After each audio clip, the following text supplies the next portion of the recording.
Good evening. You're watching the news on Croatian television. A brief meeting between representatives of the troubled Agha Dakota consortium and its biggest suppliers was held in Zagreb today. Agha Dakota released a statement afterwards noting that owner Ivica Todorić had informed suppliers of Agha Dakota's financial standing and future plans. He said that in the process of restructuring, Agha Dakota would do its utmost to protect their exposure to the consortium.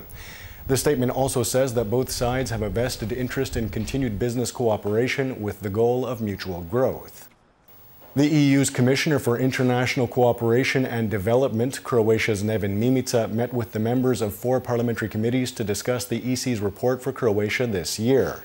Mimica noted that the report concludes that Croatia has emerged from recession and has begun to make better use of EU funds. He also said that Brussels expects Croatia will leave the excessive deficit procedure soon as its economic growth continues to accelerate. However, the conclusion of this detailed investigation of macroeconomic imbalances is that Croatia, in spite of its positive short-term perspective, is still facing excessive economic imbalances, and that weaknesses are present specifically in terms of the midterm sustainability of the debt, a high percentage of bad loans, decreased employment, and what is also important, slow growth in productivity. Croatia's Vlaho Orepić attended a meeting of EU interior ministers in Brussels today. The focus of their meeting was on the EU's migration policy, with an emphasis on measures for the return of illegal migrants who do not meet asylum criteria. Croatia has not yet taken in the number of migrants it agreed to as part of the EC's distribution quota. I wouldn't use the word late, because in all honesty, it's not up to us. We have done everything required of us, but, believe it or not, we simply can't find any migrants who want to come and live in Croatia. Prime Minister Andrej Plenković and Justice Minister Ante Šprlja today presented a project for the submission of land registry requests via the Internet. The project was initiated on March 15th and will speed up the process of land registry requests while also increasing security in the system.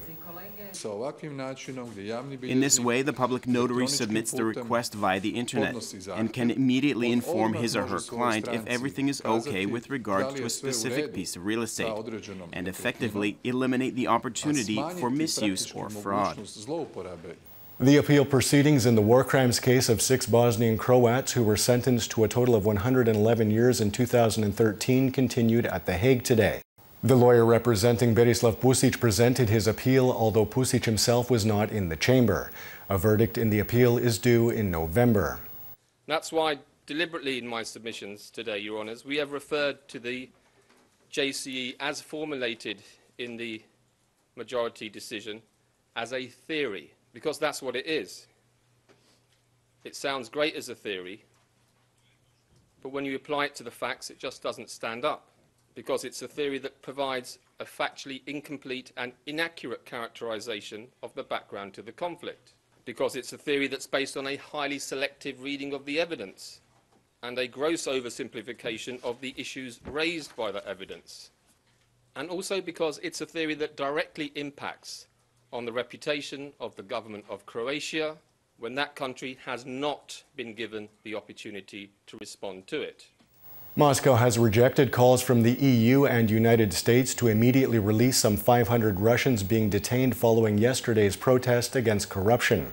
Among those being detained is opposition leader Alexei Navalny, who appeared in court today.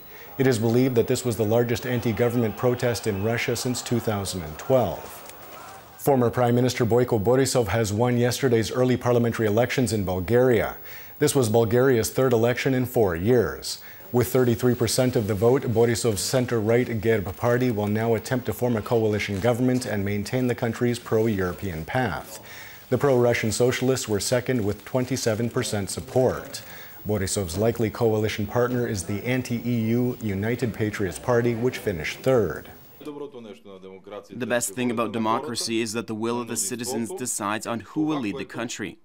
We did the moral thing and stepped down from power in November and went to the polls.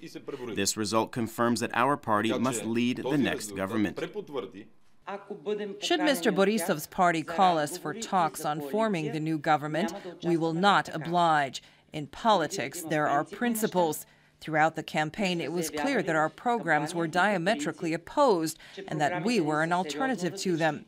We want to change the status quo, so there is no discussion of a grand coalition. The issue of how money is managed was the focus of a roundtable discussion organized by the Finance Ministry in light of Global Money Week. Deputy Governor of the Croatian National Bank, Bojan Fras, said that financial literacy was something that needed to be taught in primary school. Young people need to first be taught to differentiate between their needs and their financial circumstances. I think this is the most important thing. At their age, I think they should favor financing their needs through savings and not debt. The In the Name of the Family Civil Initiative today submitted to Parliament proposed amendments to the labor law by which work on Sundays would be paid adequately, and only those who wish to work on Sundays would be required to do so. It outlines Sunday as being the only day for rest, and as such should be for most part a day off for workers. However, it also states that workers can agree to work on Sundays, and that if they do so, they are compensated financially with at least time and a half. At midnight tonight, the old terminal at Zagreb's Franjo Tuđman International Airport will close. As of Tuesday, all passenger traffic will be diverted to the newly opened terminal.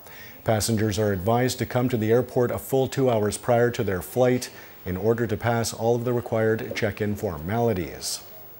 Taking a quick look at sports, in women's basketball, Medveščak won its third consecutive Ružica Megla i Rimac Cup after beating Trešnjevka 73-71 in yesterday's final. In the 22nd round of the men's league, Zadar beat Cibona Zagreb 90-80 last night. In NBA action, Croatia's Ivica Zubac added 10 points and 7 rebounds in the Los Angeles Lakers' 97-81 loss to the Portland Trail Blazers. Dario Saric added 9 points and 10 rebounds in Philadelphia's 107-94 loss to Indiana. And now the forecast for tomorrow. Predominantly sunny throughout the country. Winds will be mild in the interior with a mild to moderate northeasterly on the coast, shifting to a westerly and southwesterly in the afternoon. Morning lows of -3 to +2 degrees Celsius inland, 5 to 10 on the Adriatic, will give way to highs of 15 to 20 degrees. The 3-day forecast for the interior calls for predominantly sunny skies and warmer temperatures. The coast will also see plenty of sun with warmer temperatures. And that wraps up the news. Be sure to join us again tomorrow night.